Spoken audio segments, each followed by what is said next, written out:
ચાર ગતિના ભવભ્રમણમાં સદગતિ અતિ દુષ્કર છે. પંચેન્દ્રિયપણું, એમાં પણ એવું પંચેન્દ્રિયપણું કે જેમાં મન હોય એ તો બહુ જ દુષ્કર છે. એમાં વળી મનુષ્ય ભવ એનાથી વધારે દુષ્કર છે. એમાં આર્ય ભૂમિ, આર્ય દેશ, આ બધું આપણે જોયું. પ્રશ્ન એ થાય, મનુષ્ય ભવને સાર્થક કરવો શા માટે? જેવું ચાલે છે એવું જ ચાલતું રહે તો વાંધો શું? ઘણી વખત આવો પ્રશ્ન થાય અને આ પ્રશ્ન મૂંઝાવે, કારણ કે જેવું જીવન ચાલે છે એવા જીવનથી કોઈ પણ પ્રકારની તકલીફ ન હોય. જે રીતે જીવન ચાલે છે એ પ્રકારના જીવનથી આપણને કોઈ પણ કમ્પ્લેન્સ ન હોય તો પછી હજી આગળ શું સાર્થક? આમ બધું બરોબર ચાલે છે.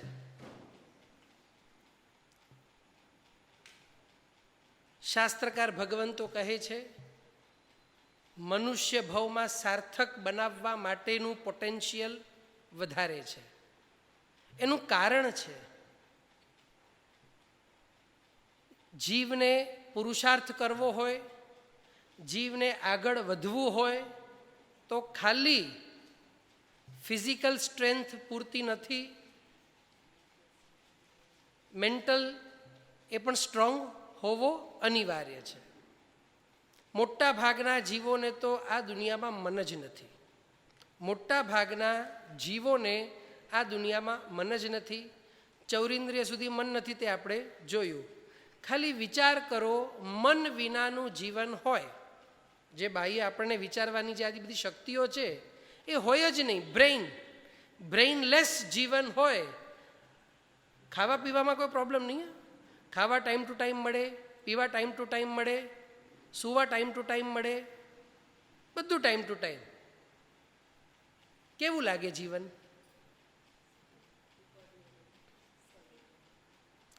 પાગલખાનામાં ખાવાનું, પીવાનું, ઓઢવાનું, સૂવાનું, બેસવાનું બધું ટાઈમ ટુ ટાઈમ મળે. બોલો, આપણી તૈયારી ખરી? કોઈ કોસ્ટ નથી, ફ્રી ઓફ કોસ્ટ છે. કોઈ કમાવાની ચિંતા નહીં. આપણને ચાલે? ન ચાલે. કેમ ન ચાલે?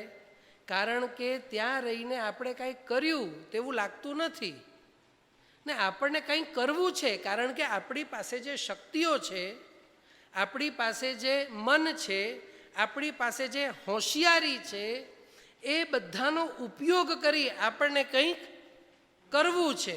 બધાને આપણને કંઈક ને કંઈક કરવું છે. પ્રોબ્લેમ એ છે, આપણને એક્ઝેક્ટલી શું કરવું છે ને તે આપણને ખબર નથી. આપણને આ ભાઈએ જે કર્યું છે ને એ મને કરવું છે, પણ આ ભાઈએ શું કર્યું એ ખબર નથી. મને અહીંયા પહોંચવું છે, શા માટે ખબર નથી. મને આ મેળવવું છે, શા માટે ખબર નથી. મને અહીંયા આમ આમ આમ કરવું છે, શા માટે ખબર નથી. આપણા જીવનની અંદર આપણને મળેલી જેટલી શક્તિઓ છે એ શક્તિઓનો ઉપયોગ આપણે જે વસ્તુ મેળવવા, જે પદ મેળવવા, જે ઈચ્છાઓને પ્રાપ્ત કરવા આપણે એ શક્તિઓનો ઉપયોગ અથવા તો વપરાશ કરીએ છીએ. આર વી ક્લિયર કે આ વસ્તુ, આ પદ, આ અવસ્થા મને પ્રાપ્ત શા માટે કરવી છે? તો સંસારની ભૌતિક અપેક્ષાઓ જેટલી પણ છે, શાસ્ત્રકાર ભગવંતો કહે છે એ બધામાં પાછળ એક જ કારણ છે, જેને શાસ્ત્રકાર ભગવંતો દોષ કહે છે. પછી એ કષાયરૂપી દોષ હોય, એ વિષયરૂપી દોષ હોય. કષાય એટલે કે ક્રોધ, માન, માયા, લોભ, એ રૂપી દોષ હોય, પણ છે તો દોષ. અને એક વસ્તુ સમજો, સૌથી પહેલાં તો મનુષ્ય ભવને સાર્થક કરવા માટે આનો ઉપયોગ કરવો પડે. આનો ઉપયોગ કર્યા વિના જો આ ભવ સાર્થક થાય તો આ દુનિયામાં બધા જ ભવોની અંદર સાર્થકતા આપણે મેળવી શકીએ, પણ તેવું નથી. લખ્યું છે સમ્યક દર્શન પામવું હોય તો મન અનિવાર્ય છે. મન વિના કોઈ પણ જીવ સમ્યક દર્શન પ્રાપ્ત કરી શકે નહીં. પામેલું સમ્યક દર્શન ટકાવવું હોય તો પણ મન અનિવાર્ય છે. જો એવા ભવમાં જાય જ્યાં મન નથી તો સમ્યક દર્શન ટકે નહીં. સમ્યક દર્શન પામવા માટે મનવાળું ભવ, ટકાવવા માટે મનવાળું ભવ, અને સમ્યક દર્શનને પ્રાપ્ત કરી આગળ વધવા માટે પણ મનવાળું જ ભવ અનિવાર્ય છે. પણ મનવાળા ભવમાં પણ આગળ વધવાની એક લિમિટેશન્સ છે. અમુક અમુક પગથિયા સુધી તો તમે કોઈ પણ મનવાળા ભાવથી આગળ વધી શકો, પણ મોર દેન 50% કે મોર દેન 45% થી આગળ 40-45% તો કોઈ પણ મનવાળા ભાવથી આપણે પગથિયાઓ ચડી જઈએ. પછી એ તિર્યંચમાં કોઈક મનવાળો ભવ હોય, દેવગતિનો મનવાળો ભવ હોય, નરક ગતિનો મનવાળો ભવ હોય કે મનુષ્ય, પણ બહુ બહુ તો 40% સીડીઓ, એનાથી વધારે સીડીઓ જો ચડવી હોય તો મનવાળો ભવ તો જરૂરી, એમાં પણ મનુષ્ય ભવ જ જરૂરી. અમુક પગથિયા પછી મનુષ્ય ભવ સિવાય દેવો પણ આગળ વધી શકતા નથી, એમની માટે પણ શક્ય નથી. હવે દેવો કરતાં મનુષ્ય ઊંચા હા હોય ને. આપણે ઘણા મનુષ્યને જોઈએ દેવોની પૂજા કરતા, પણ અબજો દેવો મનુષ્યોની પૂજા કરતા જોયું છે? નથી જોયું ને. ફટાક કરીને ના પાડી દીધું, અને આપણે કહીએ હું જૈન છું અને વર્ષોથી જૈન ધર્મની આરાધના કરું છું. શાસ્ત્રકાર ભગવંતો કહે છે મિનિમમ ચક્રવર્તી હોય ને, ચક્રવર્તી, ધર્મી હોય કે અધર્મી, આસ્તિક હોય કે નાસ્તિક, એનાથી કોઈ મતલબ નથી. ચક્રવર્તીની સેવામાં મિનિમમ 1 કરોડ દેવો તો હોય ને હોય જ, અને એનાથી અધિક દેવો તીર્થંકર ભગવંતોની સેવામાં હોય અને હોય. કેમ કરે છે સેવા? જૈન દર્શનની અંદર જ્યારે આ બધી વાતો આવે છે, મેરુ શિખરે નવરાવે હો, આ બધું શા માટે આવે છે? મજા આવે આપણને. ફરક એટલું જ છે, આપણા મનમાં એક વસ્તુ બેસી ગઈ છે કે કોઈ હોલમાં નાટક જોવા જઈએ તો પાપ બંધાય, દેરાસરમાં નાટક કરીએ તો પુણ્ય બંધાય. આપણા મગજમાં આ વાત બેસી ગઈ છે. નાટક કરવાની તો ઈચ્છા ભરીને પડી છે, કાંઈક કરવું છે, પણ સાલું ડર લાગે છે ત્યાં કરશું તો પાપ બંધાશે, એટલે અહીં જે કરવું અહીંયા કરો. એવું નથી. આ કોઈ નાટક નથી. આની અંદર જે સારભૂત છે તે સમજવું પડે, અને એ આશયથી જો કરીએ પછી તમે સ્નાત્ર મહોત્સવ કરો, તમે પૂજા કરો, પ્રતિક્રમણ કરો, સામાયિક કરો, ધ્યાન કરો, જે કરો, બરોબર એનું આશય પકડી અને એ વસ્તુ કરવામાં આવે તો જ એનું સાર નીકળે, અન્યથા સાર નીકળે નહીં. હેતુ સ્વરૂપ અને અનુબંધની આપણે વાત કરી, એને તો આપણે રોજ થોડુંક સમજતા રહીશું. ગયા વખતે હજી એક આપણે વાત કરી હતી, જો અધ્યાત્મના ક્ષેત્રમાં પ્રવેશ કરવો હોય તો ગુણ અને દોષ આ બંને વસ્તુને બરોબર સમજવું અનિવાર્ય છે. આપણો મોટામાં મોટો પ્રોબ્લેમ એક જ છે, આપણા મગજમાં જે ગુણ તરીકે બેઠેલું છે એના ડેફિનેશનમાં આપણે ક્યારેય ચેન્જ કરવા માંગતા નથી, અને જે દોષ તરીકે બેઠેલું છે એને પણ આપણે ક્યારેય ચેન્જ કરવા ઈચ્છતા નથી. અને પછી આપણે ક્યારેક ગુણની વાત સાંભળીએ એટલે આપણા મગજમાં જે ગુણની વ્યાખ્યા છે એ પ્રમાણે જ આપણે વિચારવા ઈચ્છીએ છીએ અથવા તો વિચારીએ છીએ. આપણે એ ક્યારેય વિચારતા નથી કે શાસ્ત્રકાર ભગવંતો ગુણની વાત કરે છે કે દોષની વાત કરે છે, પણ મારા મગજમાં જે ગુણ તરીકે બેઠું છે કે મારા મગજમાં દોષ તરીકે બેઠું છે એ બરોબર છે કે નહીં, પહેલાં એ આપણે ક્યારેક ક્લેરિફાઈ કર્યું નહીં. સામાન્યથી પણ કોઈને પૂછવામાં આવે કે ભાઈ ગુણ એટલે શું, લોકો કહે છે આત્માના ગુણો, આત્માના ગુણો, આત્માના ગુણો એટલે શું? પણ જો આ પ્રશ્ન તમને પૂછવામાં આવે તો જવાબમાં શું આપો? કે તીર્થંકર ભગવંત ગુણવાન છે. કેવા ગુણવાન છે?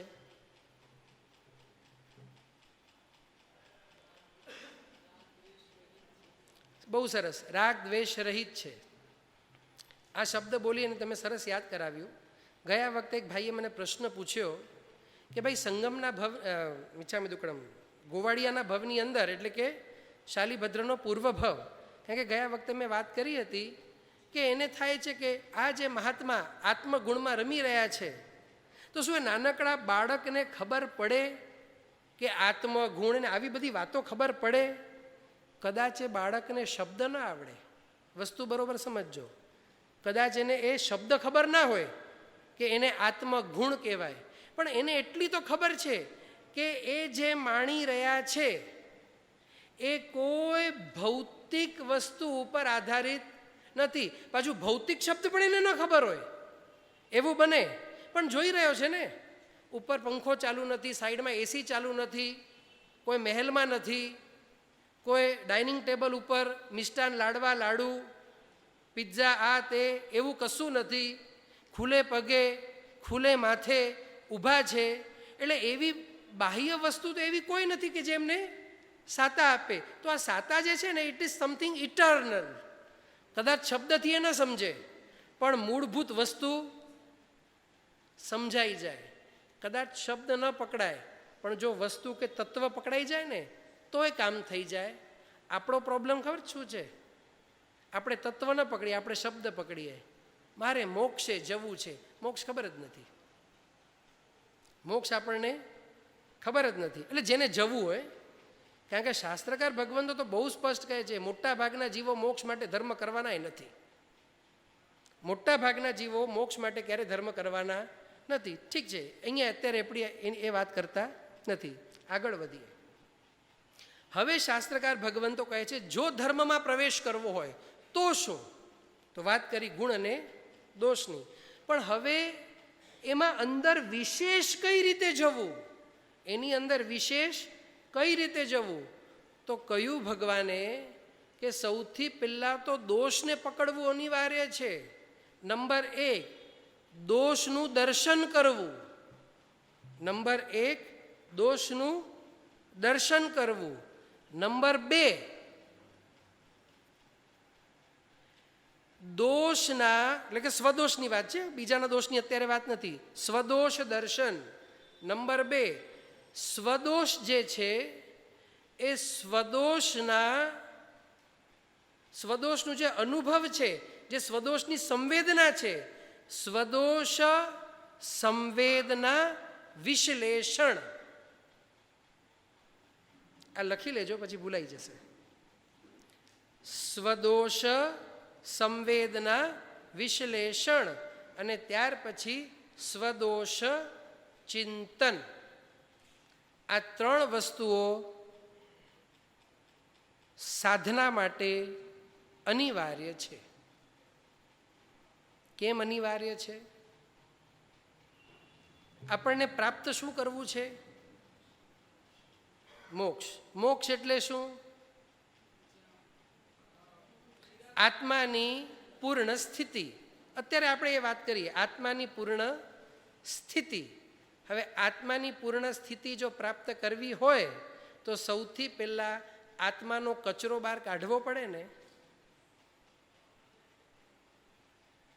સ્વચ્છ ભારત અભિયાન એમને શરૂ કર્યું, સ્વચ્છ આત્મ અભિયાન આપણને શરૂ કરવું પડે. સ્વચ્છ ભારત અભિયાનમાં શું છે? ગુલાબો ઉગાવવા, બ્યુટિફિકેશન કરવું. પહેલા તબક્કામાં શું આવે? બ્યુટિફિકેશન સેકન્ડ સ્ટેપ આવે કે ફર્સ્ટ સ્ટેપ આવે? ફર્સ્ટ સ્ટેપમાં શું આવે? કચરાને બહાર કાઢો. શાસ્ત્રકાર ભગવંતો અહીંયા જ કહે છે પહેલા સ્ટેપમાં દોષને પહેલાં બહાર કાઢો. દોષને બહાર કાઢવા માટે એને ઓળખવા પડે, ખબર પડવી જોઈએ ને કે ભાઈ કચરો કોણે કહેવાય. જો ઉપરથી કહી દે કે ભાઈ આ કાગળના ટુકડા બધા ફેંકી દો અને કાગળના ટુકડામાં તો ઘણા બધા કાગળના ટુકડા હોય ને. એક કાગળનો ટુકડો છે આપણે હૃદયની બાજુમાં મૂકીએ અને બીજા બધા કાગળના ટુકડા આપણે કચરામાં ફેંકી દઈએ. અને ઘણા બધા કાગળના ટુકડા એવા પણ હોય જે હૃદયમાં જે કાગળના ટુકડા છે ને એનાથી પણ વધારે વેલ્યુએબલ હોય. હા, જે ગ્રીન પેપર, 5,000-5,000ના સ્ટેમ્પ, આ ઘણા બધા પેપરો આવે. તો કહેવાનું તાત્પર્ય, આપણે જો એમ માનીએ કે બધા કાગળ કચરા છે તો શું થાય, અને બધાને ફેંકી દઈએ શું થાય? કચ્છીમાં ચોવક છે, બજાર ઉઠીવે ને. અહીંયા સૌથી પહેલાં દોષને જાણવું અનિવાર્ય છે. ઘણી વખત એવું બને જે દોષ છે એને આપણે દોષ માનતા નથી, અને જે દોષ નથી એને આપણે દોષ માની લઈએ. આપણા મગજમાં એક જ વસ્તુ બેઠી છે, ક્રોધ, માન, માયાલોભ ન જ કરાય. શાસ્ત્રકાર ભગવંતો એવું ક્યારે કહેતા નથી. ક્રોધ ઝેર છે, શાસ્ત્રકાર ભગવંતો એવું ક્યારે કહેતા નથી. શાસ્ત્રકાર ભગવંતો કહે છે જે ક્રોધ કરવા જેવો નથી તે ન કરાય, જે ક્રોધ કરવા જેવો છે તે કરવામાં જ લાભ છે. આટલું વિશ્લેષણ આપણને ફાવે? ક્રોધ, માન, માયાલોભ નહીં કરવો, પતી ગઈ વાત, સારી વાત છે. પણ કયો ક્રોધ નહીં કરવો? અમે વાત પહેલાં પણ કરી છે. ક્રોધ કરવું સારું કે ખરાબ? ક્રોધ કરવું સારું કે ખરાબ? હજી ઉચિત કારણ? હા, તો મેં ક્યાં કારણ વિના કહ્યું છે? કારણ વિના તો આપણે કોઈ કામ ન કરીએ, કોઈ કામ નહીં. જુઓ, સારું કારણ, ઉચિત કારણ, તમે શબ્દ બહુ સારું બોલ્યા, ઉચિત, એટલે આગળ કંઈ બોલી શકું તેમ છે નહીં. જો ભગવાન એમ કે ક્રોધ ન કરાય તો પછી દીકરો દારૂ પીને પણ આવે ને તો ક્રોધ ન કરાય. બેટા કંઈ વાંધો નહીં, ગુસ્સો તો હું કરી ન શકું, કારણ કે ભગવાને કહ્યું છે ક્રોધ કરવો નહીં. એટલે ખાલી એક ભલામણ કરું છું, નહીં પીતો, હા ડાયો, શું થાય? પે ઢીલો હોય, વાંધો નહીં. મારી વસ્તુ સમજાય છે? એ વખતે ગુસ્સો કરવામાં લાભ છે કે નહીં? એટલે એક વસ્તુ સમજી લેજો, જૈન દર્શન તો બહુ જ સ્પષ્ટ કહે છે, જ્યાં ક્રોધ કરવા જેવો છે ત્યાં છે, જ્યાં નથી ત્યાં નથી. જે ક્રોધ કરવા જેવો છે એને જૈન દર્શનમાં પ્રશસ્ત ક્રોધ કહેવાય. શું કહેવાય? પ્રશસ્ત. પ્રશસ્ત એટલે કે જેની અંદર સ્વાર્થ નથી, જે કરવા પાછળ સ્વાર્થ નથી, અને જે કશાય કરવા પાછળ સ્વાર્થ હોય એને અપ્રશસ્ત કહેવાય. એટલે કે જે પ્રશંસનીય નથી, એ પાપ બંધાવે. હવે આ તો એક નાનકડી વાત કરી, પણ સૌથી પહેલાં આ બધા દોષોની જનની કોણ? આ બધા દોષોની, આ બધા કશાયોની, આ બધા અવગુણોની, આ બધા દુઃખોની જનની કોણ? જો આપણે એને ન ઓળખીએ તો શું થાય?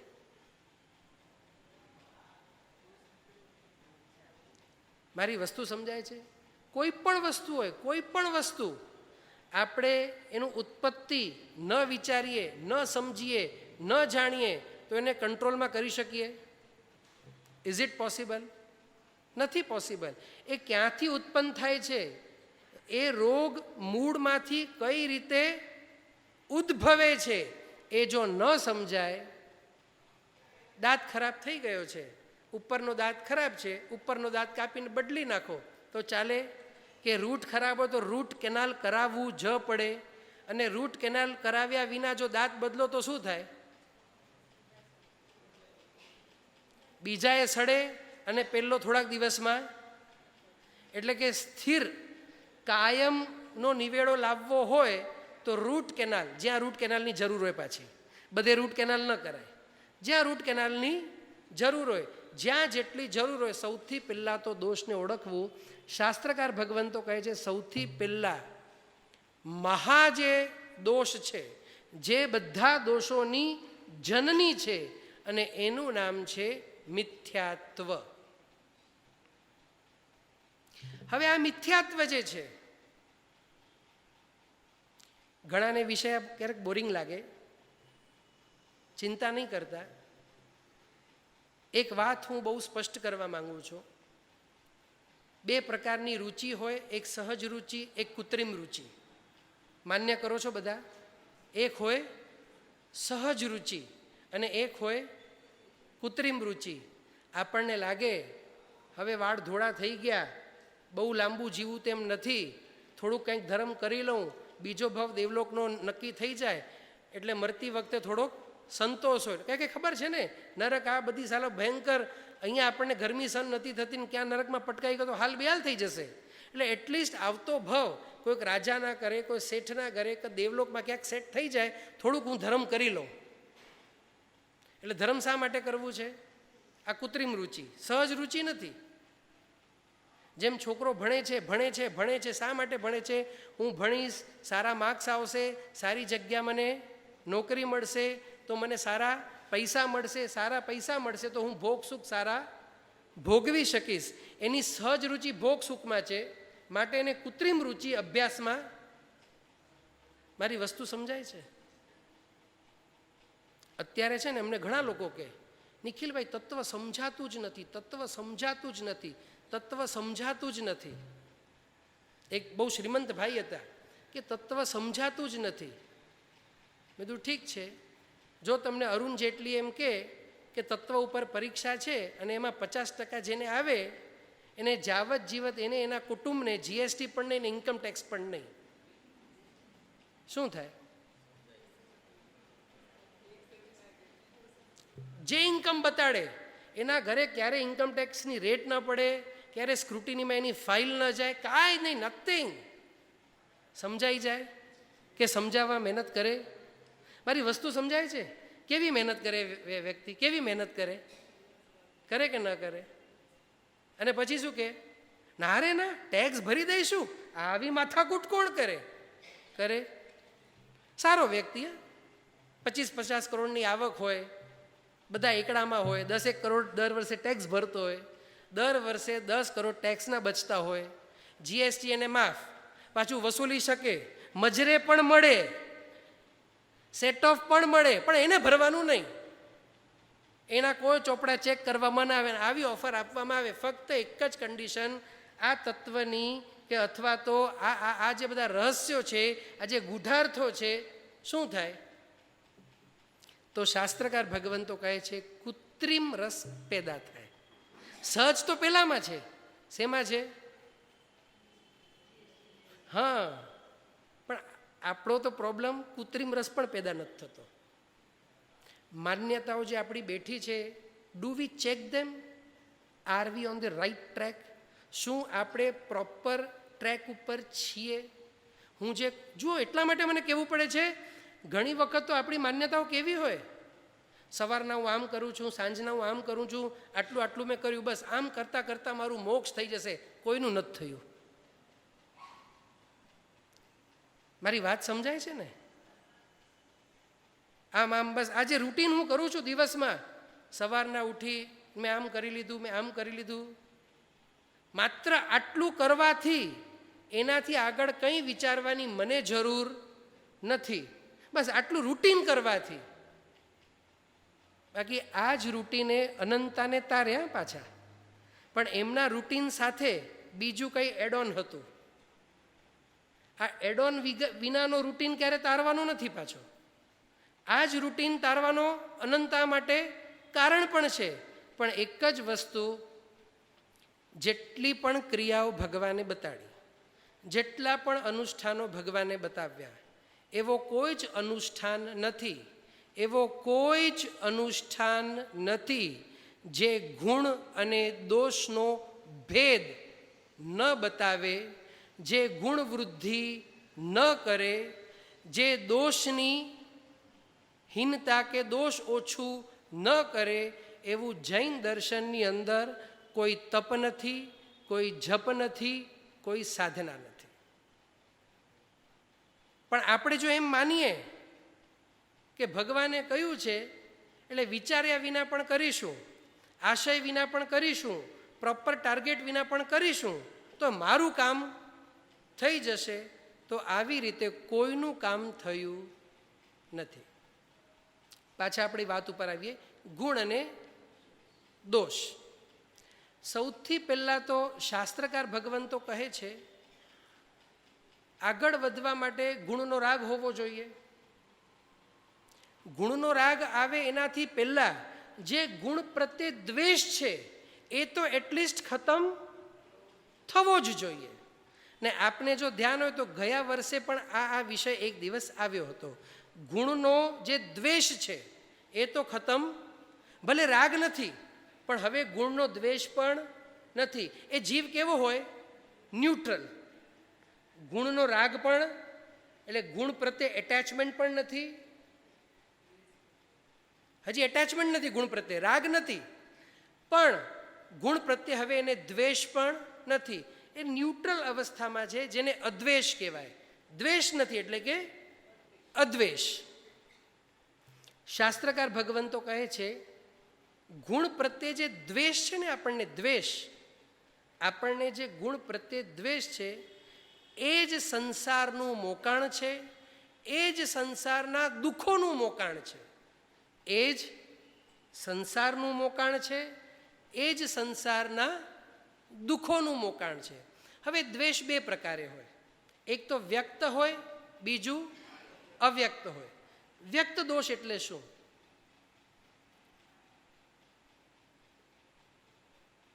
ત્રેવીસમાં તીર્થંકર શ્રી પાર્શ્વનાથ ભગવાન, જેમની છત્ર છાયામાં આજે આપણે અહીંયા બેઠા છીએ, એમનું શાસન ચાલી રહ્યું હતું અને એમના શાસનકાળમાં એક રાજા થયો, પ્રદેશી રાજા. આપ ઘણાએ નામ સાંભળ્યું હશે. અને એ પ્રદેશી રાજા જે હતો એને આત્મા, કર્મ, આ બધા જ શબ્દોથી છે ને ભયંકર ગુસ્સો આવે, ખપે જ નહીં.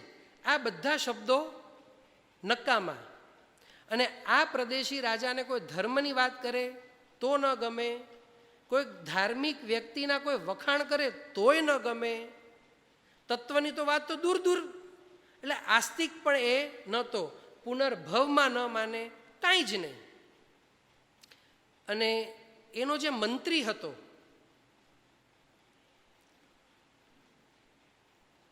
તમને ખબર છે જૂના જમાનામાં મંત્રી અને રાજાની પ્રથા હતી.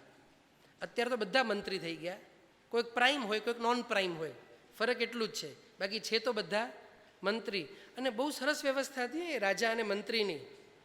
મંત્રી ઓર્ડર કરે, ઇમ્પ્લિમેન્ટ રાજા કરે, રાજા મારે એટલે ખરાબ કોણ લાગે? રાજા. હકીકત બુદ્ધિ કોની ચાલે? મંત્રીની. અને પછી મંત્રીને લાગે કે પરિસ્થિતિ વધારે બગડી છે એટલે વાળવા પાછો મંત્રી જાય. આ બહુ સરસ ચેનલ હતી. અને આપને ખબર છે એ રાજ્યની આખી રાજ્ય વ્યવસ્થા છે એની સ્થાપના આદિનાથ ભગવાને કરી.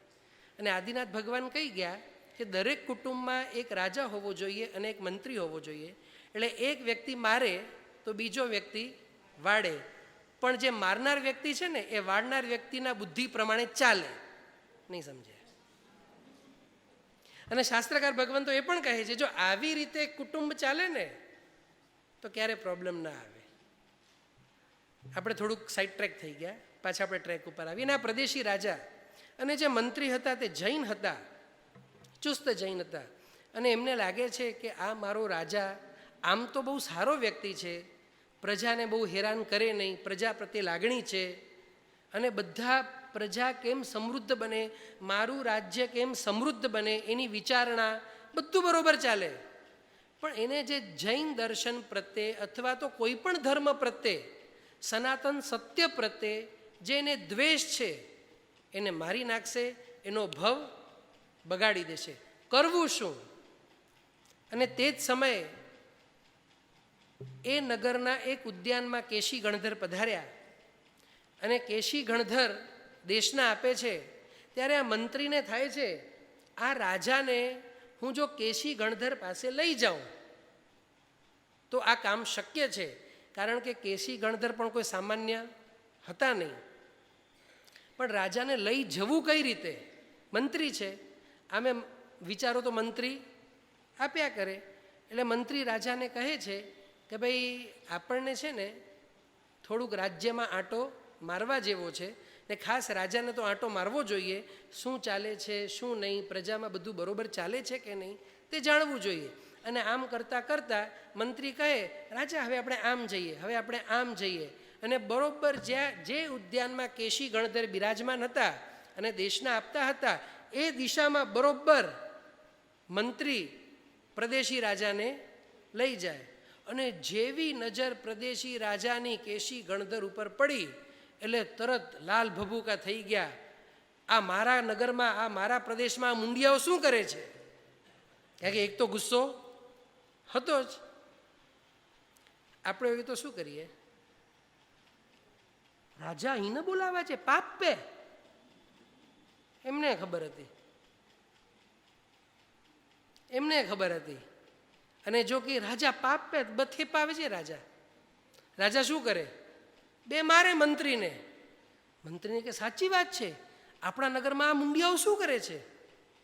એટલે રાજા તરત શું કહે છે? અત્યારે ને અત્યારે હું આદેશ આપું છું, ફટાફટ એમને મારા રાજ્યમાંથી બહાર તગેડી મૂકો. મંત્રી કહે છે 100 વાત સાચી, પણ રાજન અત્યારે દેશના સાંભળવા આપણા બધા પ્રજાજનો ત્યાં બેઠા છે. અને જ્યારે પ્રજાજનો એમની દેશના સાંભળે છે એટલે સમજવાની વાત છે કે એ મહાત્મા માટે, એ વ્યક્તિ માટે પ્રજાના હૃદયમાં કંઈક સારો ભાવ છે. અને એમની વચમાં જો આપણે એમને તગેડી મૂકશું તો પછી પ્રજાના હૃદયમાં આપણી માટે જે સ્થાન છે એ ઉતરી જશે. આને કહેવાય મંત્રી. કે તો પછી શું કરવું જોઈએ? અને ત્યાં મંત્રી રાજાને કહે છે, અરે એમને આપણે તગેડીએ એના કરતાં આપણે આવું કંઈક કરીએ કે આપણા નગરજનો જ એને તગેડી નાખે. બરોબર સાંભળજો, આપણે કંઈક એવું કરીએ કે આપણા નગરજનો જ એને તગેડી નાખે. તો રાજા કે શું કરીએ? તો મંત્રી રાજાને કહે છે, રાજન આપ તો બહુ વિચક્ષણ છો, આપ તો હોશિયાર છો. આપ જાઓ એ સાધુની સામે અને તમે 4-5 એવા પ્રશ્ન પૂછી નાખો કે એમની બોબડી બંધ થઈ જાય. એટલે બધા સમજી જશે કે આ મહાત્મા કંઈ કામના નથી, એટલે એ લોકો તગેડી દેશે. નથી લાગતું આ મંત્રીએ કેટલા ચીકણા કર્મ બાંધ્યા હશે? કેવું કેવું બોલાયું? મંત્રીને બરોબર ખબર હતી રાજા શું એમને આટામાં લેશે. ત્યાં જો રાજા પ્રશ્ન પૂછશે તો એ 100% એ બરોબર. હવે સાચું બોલો, રાજા પ્રશ્ન પૂછશે તો એ આટામાં આવી જશે કે ભવચક્રના આટામાં જે રાજા ફસાયેલો છે એમાંથી બહાર આવી જશે? બરોબર ને? પેલો હતો મોહનો જવાબ, બીજો હતો સમ્યક દર્શનનો જવાબ. અને ત્યાં રાજાને પડકાર આપી ચડાવ્યો મંત્રીએ, રાજા પાસે લઈ જાય છે. કેશી ગણધર એ મન પરવજ્ઞાની હતા, 4 જ્ઞાનના ધણી હતા. અહીંયા તો રાજા હજી પૂછવા જાય એનાથી પહેલા તો જવાબ ચાલુ. રાજા હજી તો પ્રશ્ન પૂછવા જાય અને જે પ્રશ્ન પૂછવા જાય એના જવાબ ચાલુ. થોડી વારમાં રાજાને થયું કે મારી ભૂલ હતી, કારણ કે અંદર જે મિથ્યાત્વ હતું, આત્મામાં જે મિથ્યા જ્ઞાન હતું, જે જ્ઞાન આ મનના સહાયથી બહાર આવતું હતું, બરોબર જાણજો. અહીંયા શું થયું? કેશી ગણધરના ઉપદેશ દ્વારા સત્ય વાત, જે સનાતન સત્ય છે એ વાત શ્રવણ થઈ. વિજ્ઞાન પણ કહે છે ને, કાનમાં ખાલી જાય એટલે ખબર ન પડે, પછી માઇન્ડ, આ બધું પ્રોસેસ છે ને. આપણને પણ અહીંયા કંઈક લાગે ને આપણે આમ કરીએ એટલે પહેલાં એ મનમાં જાય ને ખબર પડે ને પછી મન ઓર્ડર આપે ને આવું બધું આપણે એનેટોમી ફિઝિયોલોજીમાં બધું આવ્યા કરે. અને આ મનમાં ગયું, એક બાજુ મિથ્યાત્વ, એક બાજુ આ સમ્યક જ્ઞાન આવી રહ્યું છે, બંનેમાં અથડામણ થાય છે.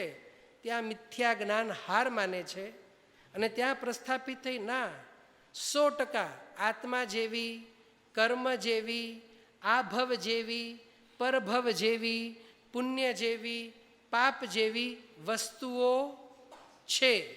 એકદમ જડબે સલાક હવે આ પ્રદેશી રાજાના મગજમાં બેસી ગઈ. પણ પ્રદેશી રાજા હજી સમ્યક્ત્વ પામ્યો નથી, હજી મોક્ષ માર્ગમાં એનો પ્રવેશ થયો. ફક્ત જે નાસ્તિક હતો તે હવે આસ્તિક થયો. પણ આ આસ્તિક થયા પછી, કારણ કે અત્યાર સુધી એના મનમાં જે વિચારો હતા એ બધા તૂટ્યા, જે એની માન્યતાઓ હતી તે તૂટી, આ તો કંઈક નવું જ નીકળ્યું. અને જ્યારે વ્યક્તિને નવી વાતની ખબર પડે, વ્યક્તિ શું કરે? એનામાં ભેજું લગાવે કે ન લગાવે? ખબર પડી હવે વેટ એક્સાઇઝ બંધ, જીએસટી આવી ગયું, લોકોને જીએસટીના ટકામાં ઇન્ટરેસ્ટ ઓછું હોય, જીએસટીમાંથી છટકવામાં ઇન્ટરેસ્ટ વધુ હોય. શું કરીએ હવે? આમ હવે તો બિલ આપવું પડે ને, આમ જવું પડે ને, એડ્રેસ લખવું પડે ને, ગાડી જ્યાં પહોંચે ત્યાં કેવી રીતે થઈ શકે? આમ કેવું થાય કે ન થાય? મારી વસ્તુ સમજાય છે? એવી જ રીતે મિથ્યાત્વ ખોટું છે, ખબર પડી. જે મારી માન્યતા હતી તે બધી ખોટી છે ને સત્ય તો આ જ છે. પણ હવે પછી અનુભવના સ્તરે કેમ નહીં? અને ત્યાં શાસ્ત્રકાર ભગવંતો કહે છે, આગળ પુરુષાર્થ કરતા કરતા પ્રદેશી રાજા એ પોતાનું જીવન કેવલ જ્ઞાન નથી પામતા, પણ એ જીવન પોતાનું સાર્થક કરે છે. હવે આપણને સાર્થક કરવું છે, ધર્મ ગમે છે. પહેલો પ્રશ્ન આપણને થવો જોઈએ, અને માત્ર થવો ન જોઈએ, એ વાગવો જોઈએ કે મને ધર્મ ગમે છે કે મને ધર્મનું ફળ ગમે છે. આ પ્રશ્ન નોટબુકની સમક્ષ હોવું જોઈએ અને વાગવું જોઈએ. મને ગમે શું? ધર્મ કે ધર્મનું ફળ? મોટે ભાગે આપણને શું ગમે? જો ફળ ગમે તો સમજી લેવાનું, ધર્મમાં કૃત્રિમ રુચિ, ફળમાં સહજ રુચિ.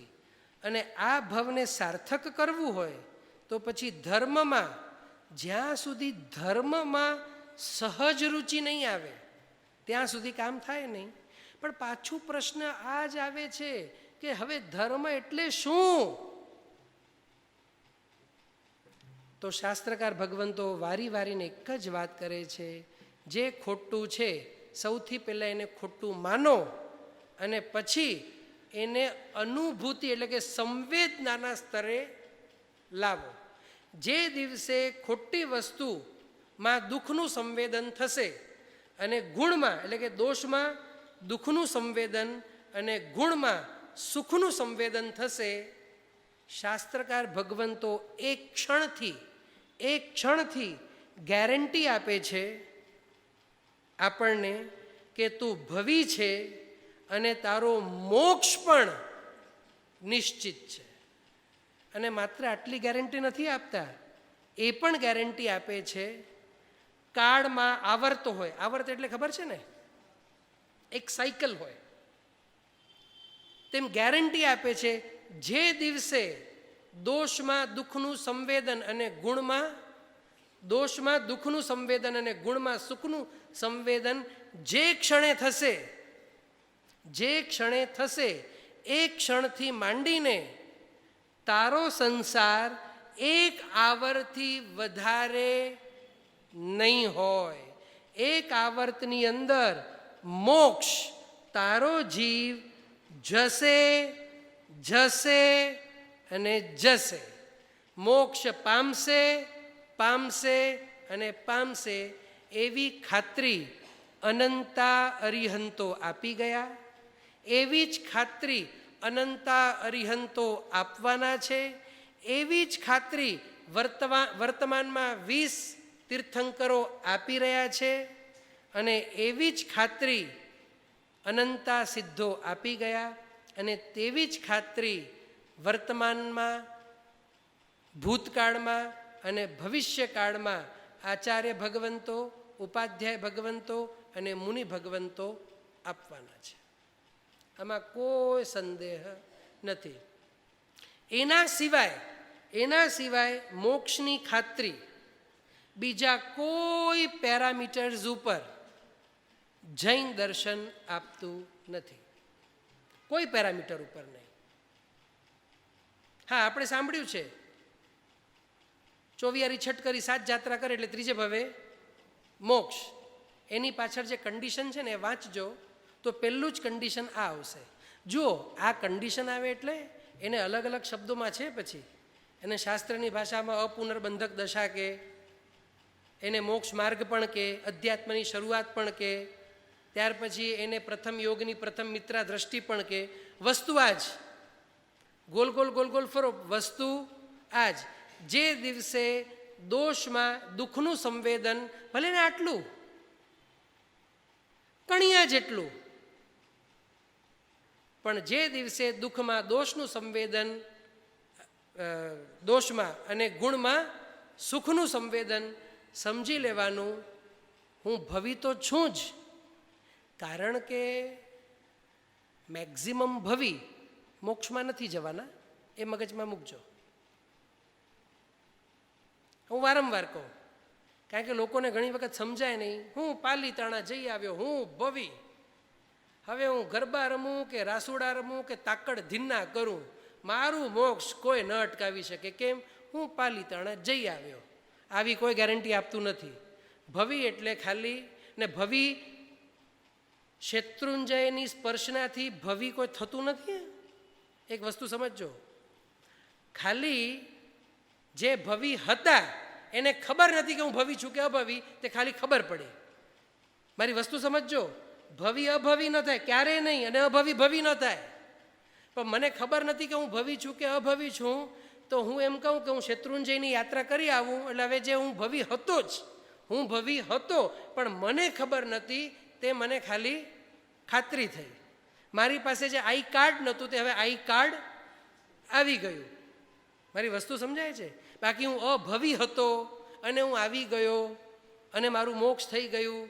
જો આવું હોય તો પછી ઉત્તમમાં ઉત્તમ કામ અભવીને પકડીને ગિરિરાજ ઉપર ચોંટાડવાનું, એનાથી ઉત્તમ કામ કોઈ નહીં.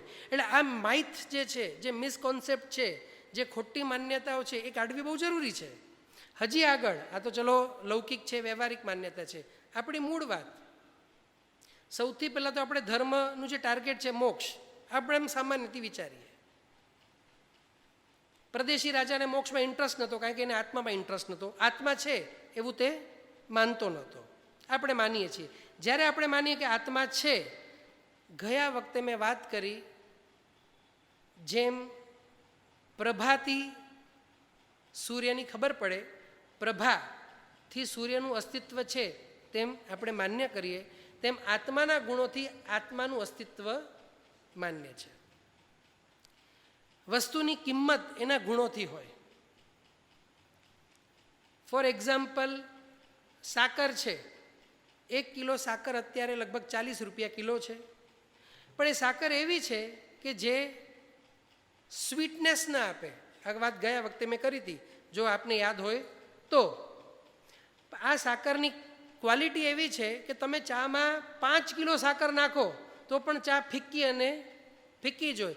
મીઠાશનું જે ગુણ છે એ સાકરમાં નથી. તો એ સાકર કેટલા રૂપિયામાં ખરીદી શકાય? 40ના બદલે 30માં આવે તો કેમ નહીં? પણ સાકર તો છે કે નહીં? પણ સાકર છે કે નહીં?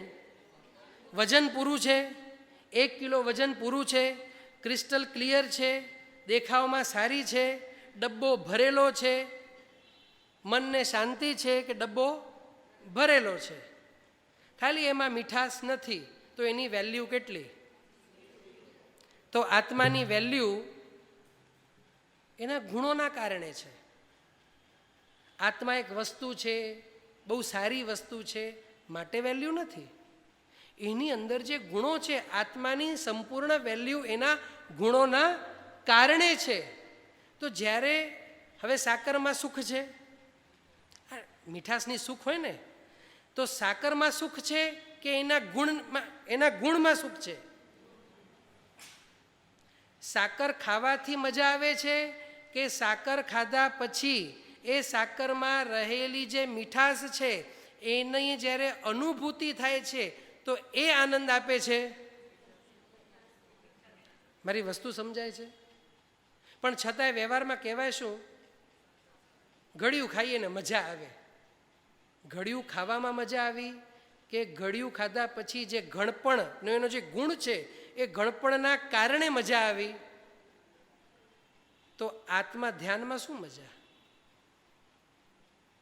આત્મ ધ્યાન એટલે શું? આત્માના ગુણ. આત્માના ગુણ શું છે? અનંત જ્ઞાન, અનંત દર્શન, અનંત ચારિત્ર, અનંત વીર્ય, ઉપયોગ, આ બધા આત્માના ગુણો છે.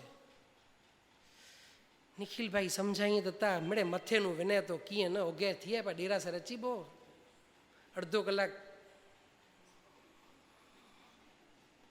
એ આપણા પલ્લે પડે નહીં. આ ઠીક છે, આપણું કામ નહીં.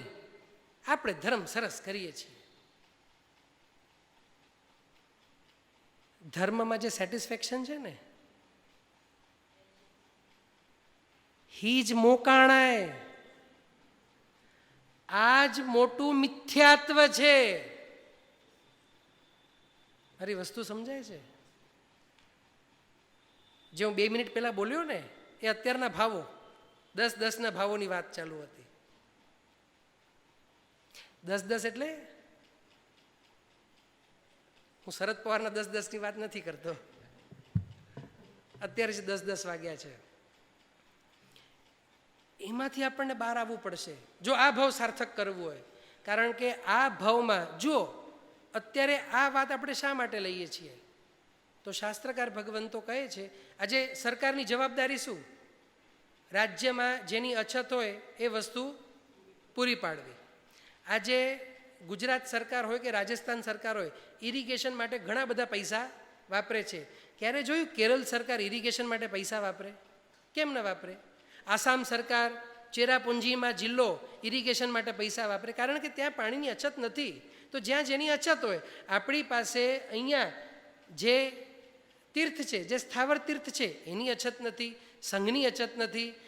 જેની અછત નથી એની વાત કરવી નથી, પણ જે વસ્તુની અછત છે આ બધું મેળવ્યા પછી પણ આપણે પેલી ખૂટતી કડી જો નહીં પકડી શકીએ, કારણ કે અત્યારે અછત એની વર્તાઈ રહી છે, અને જો નહીં પકડી શકીએ તો મનુષ્ય ભવ સારું ગણાશે, સાર્થક નહીં ગણાય. સારું એટલે લોકો યાદ કરશે, બહુ સારા હતા, 10-15 વર્ષ પછી પણ આવતું રહેશે, સારું, ગુડ.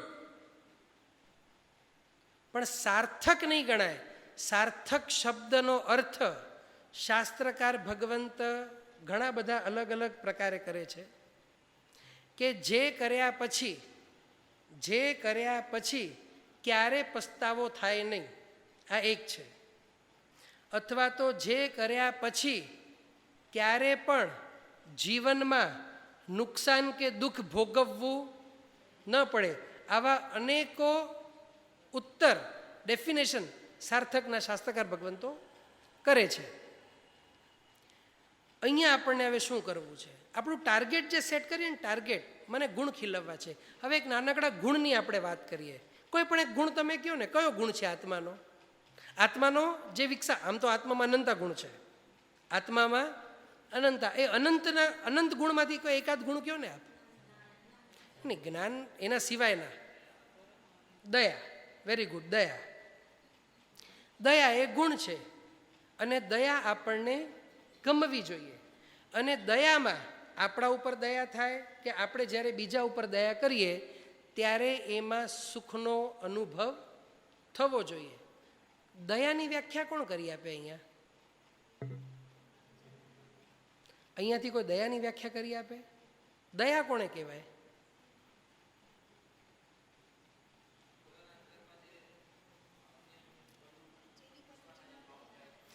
બીજાના દુઃખને દૂર કરવાની ભાવના, બરોબર?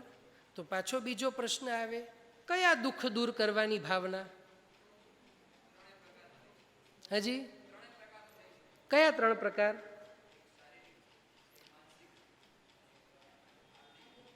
આત્મિક છે, આર્થિક શારીરિકમાં આવી જાય.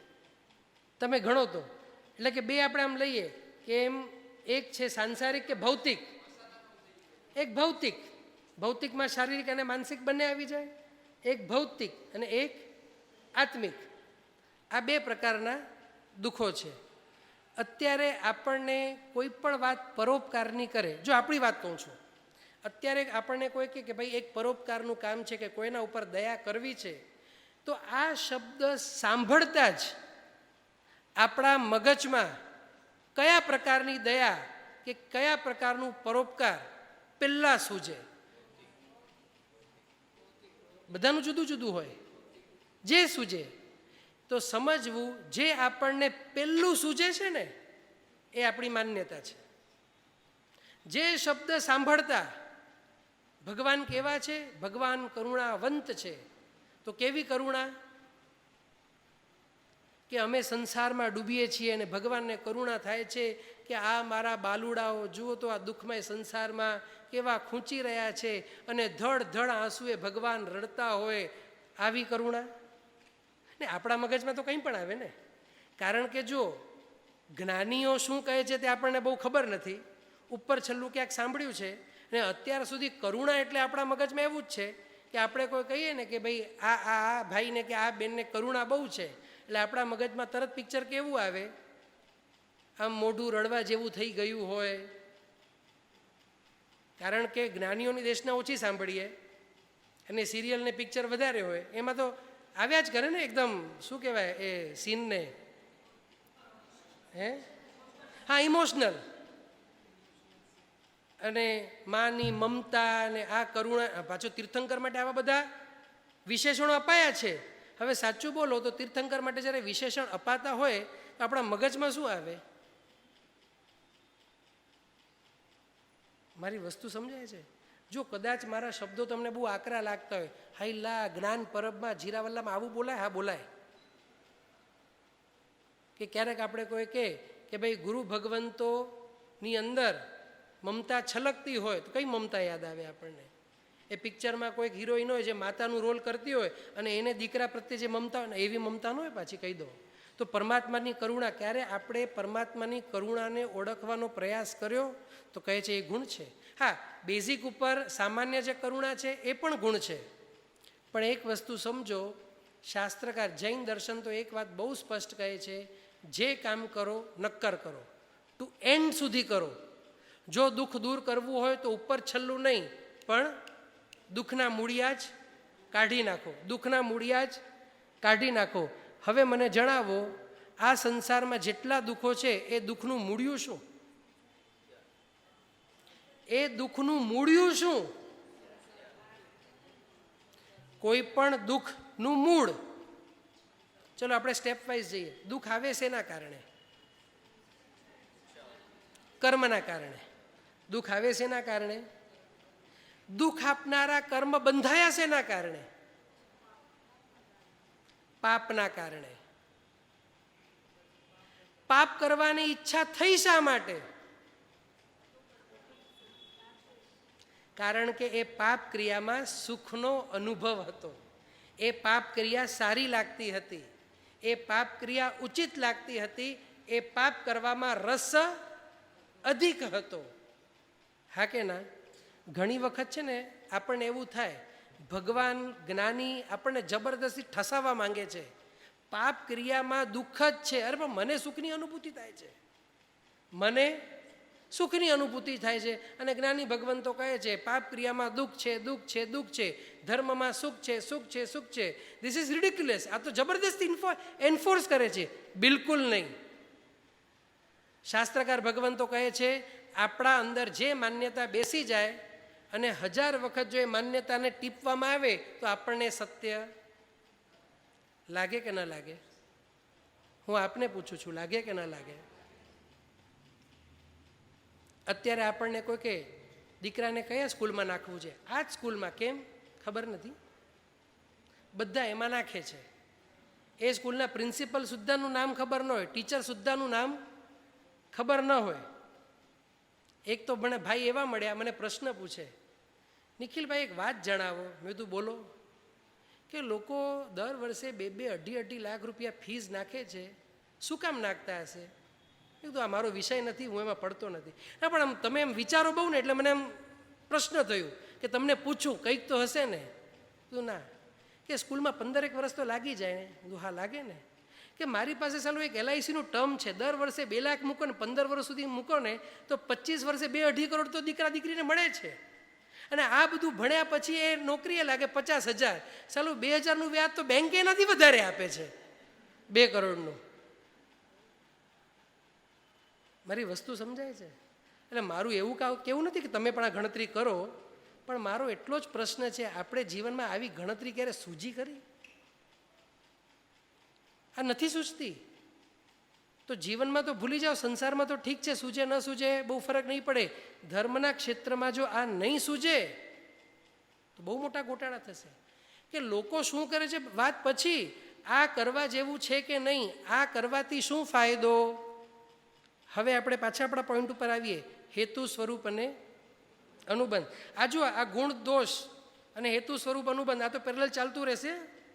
તમને એવું લાગતું હોય કે અચાનક અહીંયાથી અહીંયા ઠેકલો મારે છે નિખિલભાઈ, આ આપણે આગળ જતાં બધું કનેક્ટ કરવું પડશે.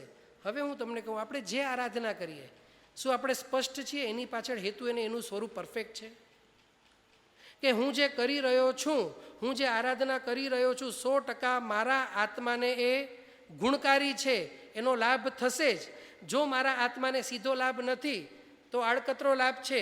જો મારા આત્માને લાભ ઓછો વધતો છે તો હું જે કરી રહ્યો છું એની અસર બીજા વ્યક્તિ ઉપર પડશે અને એના કારણે એના જીવનમાં ગુણ પેસશે. એટલે એને કહેવાય પ્રભાવના. મારા કારણે બીજાના આત્માની અંદર આંશિક પણ જો ગુણનો વિકાસ થાય અથવા તો ગુણનો વિકાસ થવાની આગળ શક્યતા છે તો એને શાસ્ત્રકાર ભગવંતો પ્રભાવના તરીકે માન્ય કરવા તૈયાર છે. તો આપણે કહીએ હા હા બરાબર થશે જ ને, ગુણ કેમ ન થાય? કારણ કે હું તો એનું માથું ખાઈ ગયું, સામાયિક કર એટલે હવે સામાયિક કરશે એટલે સામાયિક કરતાં એક દિવસ તો એને ગુણ. તો શાસ્ત્રકાર ભગવંતો એને માન્ય નથી કરતા. એવું પોઈન્ટ બતાડ કે કાલે સામાયિક કરતા કરતા કરતા એને ગુણનો સ્પર્શ થશે જ, એવું તે આજે શું કર્યું? કારણ કે હું કહું ઘઉં વાવવાની જરૂર નથી, ખૂબ ભાવપૂર્વક છાણ નાખતા જાઓ, પાણી નાખતા જાઓ, છાણ નાખતા જાઓ, પાણી નાખતા જાઓ, બહુ સારા ભાવથી ઘઉં ઓગદા ઘઉં ઓગદા ઘઉં ઓગદા ઘઉં ઓગદા. શું થાય? ભાવ બહુ સારા હતા, ઘઉં ઉગી ગયા. હે ગાયે ઘઉં ખાધા હોય, પચ્યા ન હોય અને છાણમાં દાણો આવી જાય અને ઉગી જાય એની વાત નથી. આવું થતું હોય, ઘઉંના ખેતરમાં 2 જુવારના તમને છોડ મળે. કેમ? મેં નાના હતા ને એટલે અમે પૂછતા, એ કહો એકડો જ્વાર તમે કેમ જ્વાર? એ તો છાણમાં આવી ગયું હશે. મારી વસ્તુ સમજાય છે? આવું અનાયાસે કંઈ અહીંયા નથી આવવાનું. લક્ષ્ય બહુ સ્પષ્ટ હોવું જોઈએ. એટલે મારું હેતુ તો સારું છે, પણ જે અનુષ્ઠાન છે એનું જે સ્વરૂપ છે એ સ્વરૂપમાં આ બધી વસ્તુઓ છે. જે હું બનાવું છું, જે હું ભોજન બનાવું છું એમાં મારું હેતુ બહુ સારું છે, પણ એ ભોજનનું સ્વરૂપ પણ સારું ક્યારે બને? જ્યારે જેટલું મીઠું નાખવાનું એટલું મીઠું નાખું, જેટલા જેવા જે મસાલા નાખવાના હોય એ મસાલા નાખું, જે સમયે વઘાર આપવાનો હોય એ સમયે વઘાર આપું, તો જ એનું સ્વરૂપ પણ સારું બને. અને હેતુ અને સ્વરૂપ જો બંને વ્યવસ્થિત હોય તો જ સારા અનુબંધ કે ફળની ઈચ્છા આપણે મૂકી શકીએ. અહીંયા આપણા હેતુના જ મેક્ઝિમમ હેતુ જ આપણે હેતુમાં ઉડી જઈએ અને કદાચ આપણે હેતુમાં બરોબર આગળ વધીએ તો સ્વરૂપમાં ગોટાળો. કોઈ પણ ધર્મ આરાધના કરો, શાસ્ત્રકાર એક વસ્તુ સમજી લેજો, આપણને એવું લાગે કે હું પૂજા કરું છું એટલે પુણ્ય બંધાય છે, હું સામાયિક કરું છું તો પુણ્ય બંધાય છે. મગજમાંથી આ વાત કાઢી દેજો. કર્મ જડ છે, કર્મને ખબર પડતી નથી કે હું શું કરું છું. હું પરમાત્માનું અભિષેક કરું એટલે કર્મ જુએ છે, જુઓ જુઓ, નિખિલ છે ને ભગવાનનું અભિષેક કરે છે. ચલો બધા પુણ્ય ક્યાં છો, આવી જાઓ ફટાફટ, નિખિલના આત્મા ઉપર ચોટો, જો પરમાત્માનું અભિષેક કરે છે. શું આવી અકલ કર્મને છે?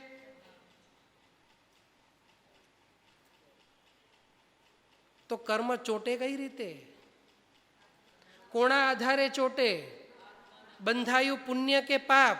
નિર્જરા થઈ, આધાર શું, બેઝ શું?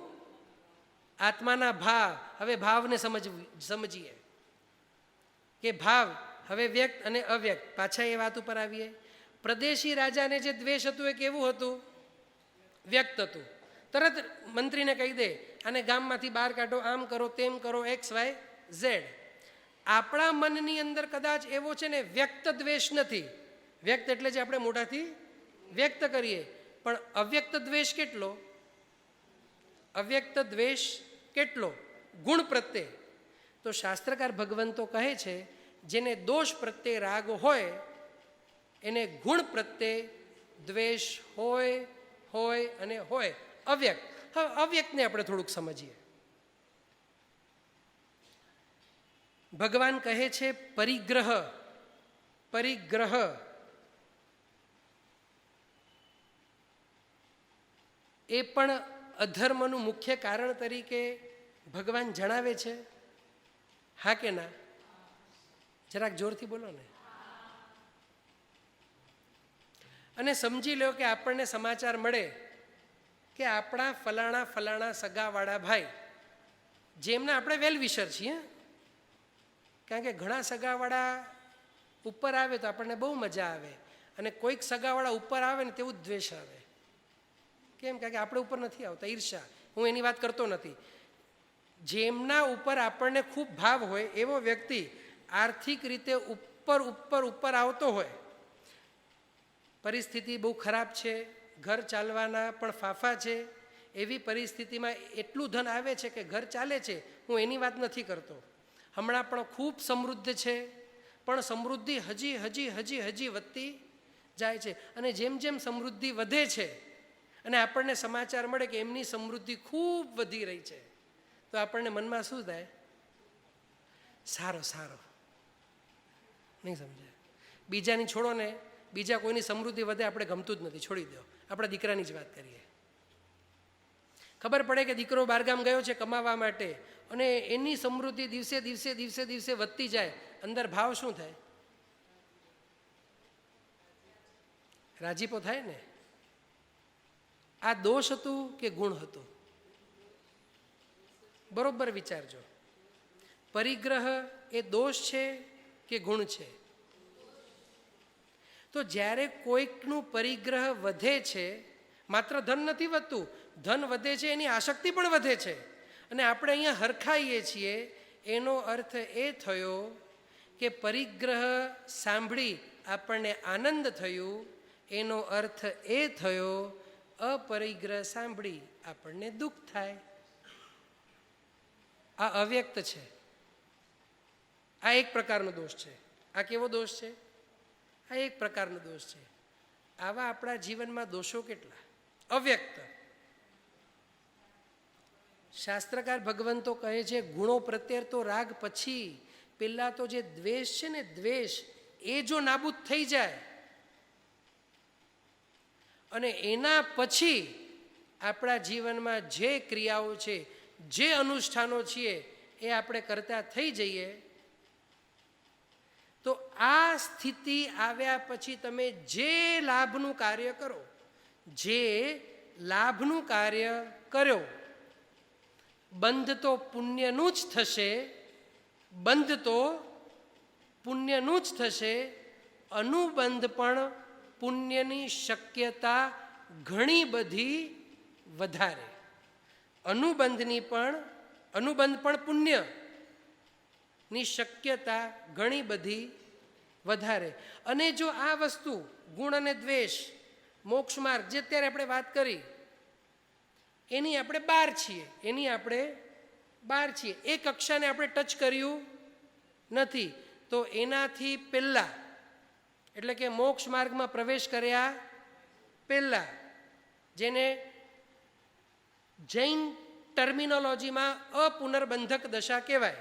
જેમને લખવું એ લખી શકે છે, ન સમજાય તો આપણે એને ઇઝી લેંગ્વેજમાં આપણે અહીંયા કહીશું. એનાથી પહેલાં કે ગુણમાં સુખની સંવેદના કે દોષમાં દુઃખની સંવેદના અંશ માત્ર પણ થઈ નથી, એવી સ્થિતિ હજી આવી નથી. એવા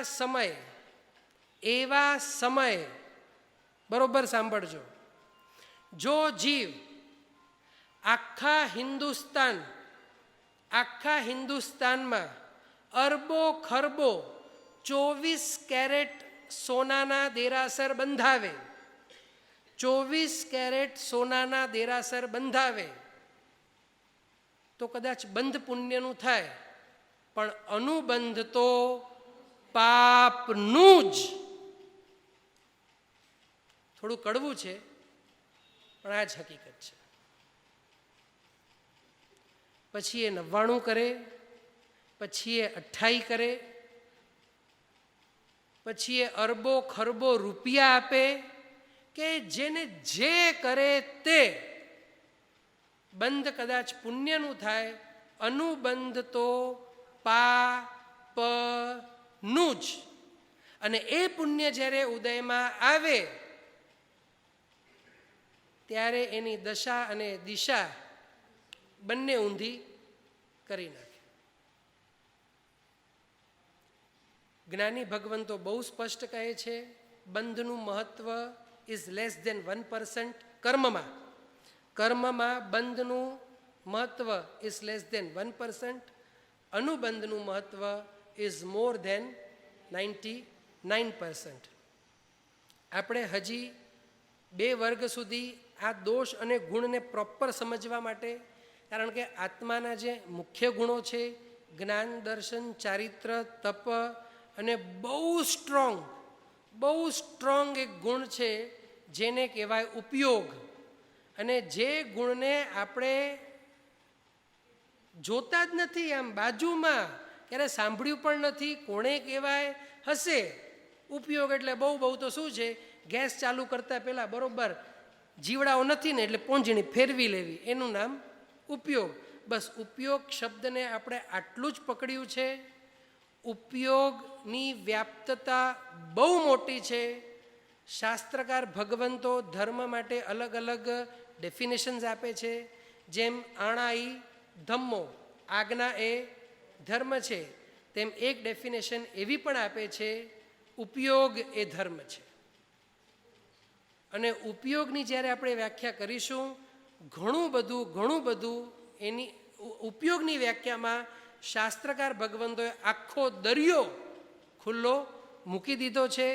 અને એ ઉપયોગના દાખલાઓ પણ ઘણા બધા મહામુનિઓ, મહાશ્રાવકો થઈ ગયા, એના દાખલાઓ દ્વારા આપણે આ ઉપયોગને પણ આગળ સમજવાનો પ્રયત્ન કરીશું.